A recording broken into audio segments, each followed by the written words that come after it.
काय सांगायचं होतं मला तिथं सांग. अयो मम्मीने सांडग्याची भाजी केली बाई. सांडग्याची मग बेकारीच आहे तू. काय ग जेवायला. आता आलोय आम्ही गावात. आमचा उरूस भरलाय. म्हणलं आमचा उरूस भरलाय इकडं. आज उरूस आहे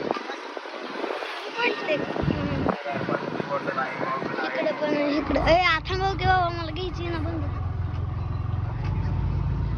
बघा इकडे नाख्या गाड्या आहेत. स्टॉप करतोय.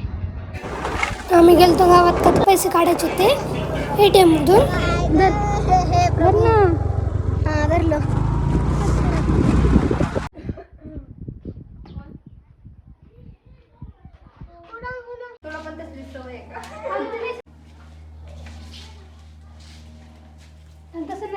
मेरे चांद गुजर मेरी खिड़की से तुझे माथे पे अपने सजा लूं.